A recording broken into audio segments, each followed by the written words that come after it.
салому дуруди бепоён ба кулли мухлисони барномаи дар шабакаҳои иҷтимоӣ. Фирдавси Хурсанд топ хабарҳои варзиширо мегӯяд. Рафтем. Мбаппе дар ПСЖ зидди футболбозони Амрикои Ҷанубӣ мубориза мебарад ва яке аз сабабҳои тамдид накардани шартнома бо дастаи парижӣ маҳз ҳамин масъала аст. ПСЖ Реалро дар хонаи худ маҳз бо шарофати голи дар дақиқаи 94 задаи Мбаппе шикаст дод. Дар назар ҳама чӣ олӣ менамояд, вале пойгоҳи хабарии Элекупе дар такя ба инсайдере аз дохили бошгоҳи шаҳри Париж аз муносибати хеле бади дохили бошгоҳии даста ва мавзӯи тамдиди шартномаи Мбаппе маводҳои нав нашр мекунад. Мбапперо воқеан чӣ нороҳат мекунад? Килиан барои дар ПСЖ боқӣ мондан дирӯз шартҳои худро пеши раҳбарият гузошт. ӯ аз шефҳои даста хост то кулли лоиҳаҳои бошгоҳ атрофи ӯ сохта шавад. Аз сиёсати равзанаи трансферӣ то мақоми пеналтизании даста бояд бо иштироки ӯ ба роҳ монда шавад.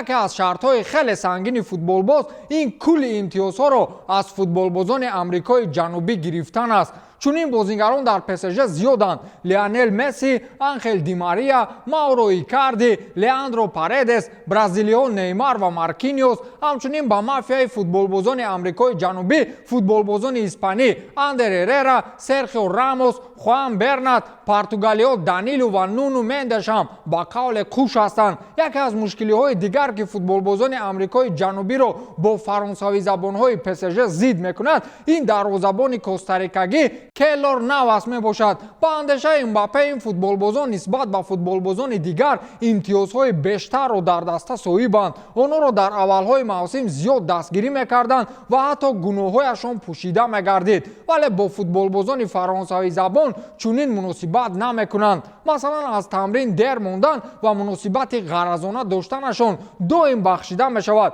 ва нозу бозори онҳоро ҳатто раҳбарияти бошгоҳ ба қавле мебардорад. Мбаппе дар ин масъала доим Ҷорҷиньо Вейналдумро мисол меорад ки то ҳол футболбози ҳолландӣ дар ин даста мутобиқ нашудааст ва ин бо шарофати бахилии бозигарони Амрикои Ҷанубӣ ба чунин ҳол омад. Мессию Неймар ва мафияи онҳо дар ин мавқеъ мехоҳанд Леандро Паредес бозӣ кунад. Аз ин рӯ доим ба фаъолияти Вейналдум халал ворид месозанд. ҳатто Вейналдум ҷуръат карда гуфт ки ман дар ин даста хушбахт нестам. Масъалаи дигар рақобати ду мафия барои дарвозабонҳо Кейлор Навас ва Ҷанлуиҷи Донарума мебошад ки баҳри дар ҳайати асосӣ ба майдон омадан як ҷониб тарафдорӣ аз Донарума мекунанд, ҷониби дигар аз Кейлор Навас. хулас чунин мисолҳо дар мавриди мушкилиҳои дохили бошгоҳии ПСЖ хеле зиёд аст, вале агар ҳамаи ин ба гуфтаҳои Мбаппе нашавад, пас Реал ҳар маблағе ки ба ПСЖ медиҳад Мбаппе ба он розӣ мегардад. ана натиҷаи ҷамъ кардани ситораҳо билохира номи бошгоҳро аз ПСЖ ба бошгоҳи футболии Голливуд табдил медиҳанд.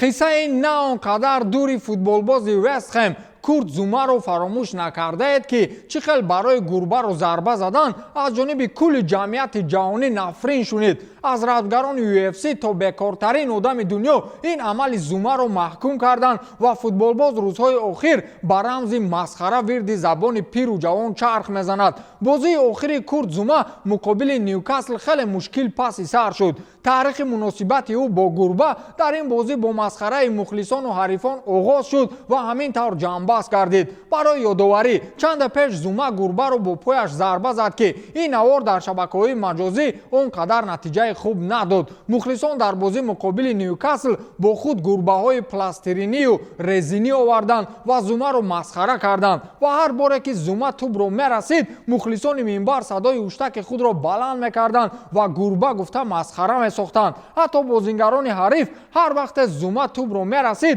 ҷониби ӯ садои гурбаро талаффуз мекарданд. сармураббии дастаи Вест Хэм дар нишасти матбуотӣ баъдтар гуфт ки Куртро ин ҳодиса ба бемории депрессия бурда истодааст. ӯ воқеан аз кори кардааш пушаймон аст ва мухлисони футбол бояд ӯро фаҳманд, гуфтааст Дэвид Моес. дидед ки дар ҳолатҳои ноқулай ҳатто гурба метавонад зиндагии шуморо ба тамом тағйир диҳад.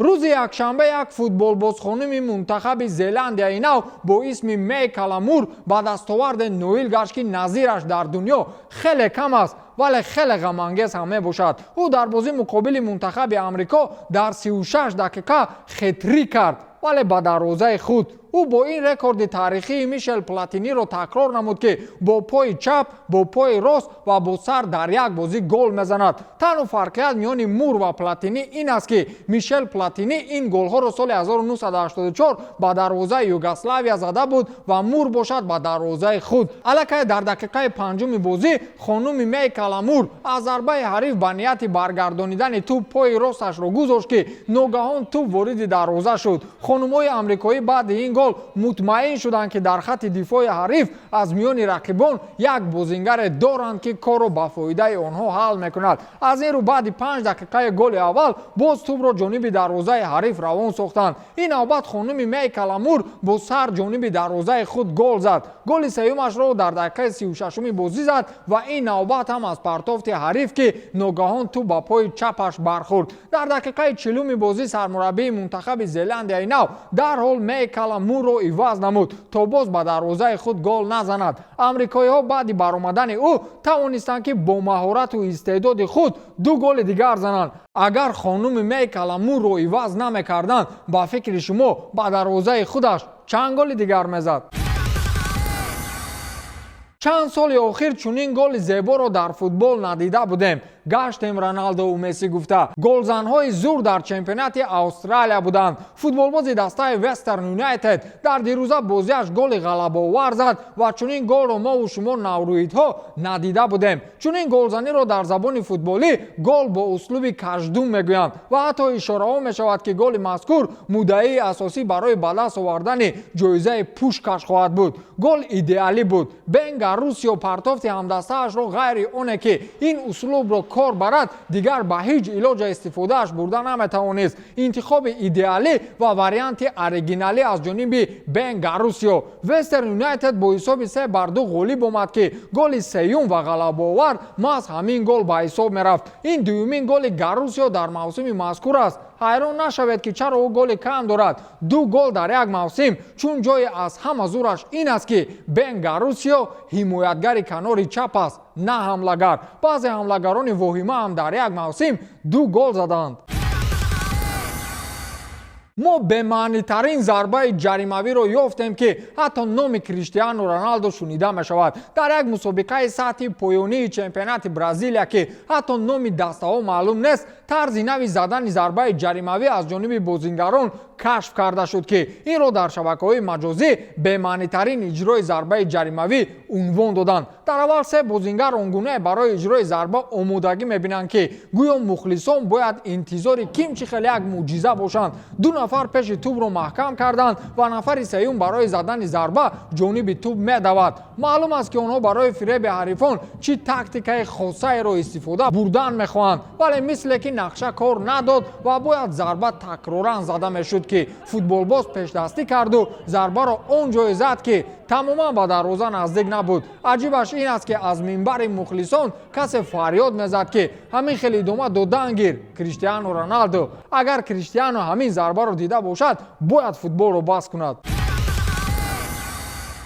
طور شما آگاه هستید کریستیانو رونالدو در شبکه مجازی اینستاگرام با داشتن 400 میلیون ابونچی رکورد گذاشت. غیر پلتفرم خود شرکت اینستاگرام کسی در دنیا با این فوتبالباز در این نشان داد برابر نیست. این از اون شهادت میدهد که کسی از میان تای 8 میلیارد آدمان دنیا برابر رونالدو هوادار ندارد. اصلا ابونچی های رونالدو چند وقت پیشتر به 400 میلیون نفر رسیدند، ولی کریستیانو برای اظهار سپاس کردن از ابونچی همین روز وقت پیدا کرد. او توسط یک مراجعت ویدیویی در این مورد چنین اظهار اندیشه کرد: بچه‌ها سلام، 400 میلیون انا این رقم است. این افسانه است و بدون شما این چیز روی نمیداد. خلاص من از همه شما منت دارم. بیاید با 100 میلیون دیگر جمع شویم. تشکر از همه‌تون، گفته است کریستیانو رونالدو. با همین تمام. تا دیدار، خیر.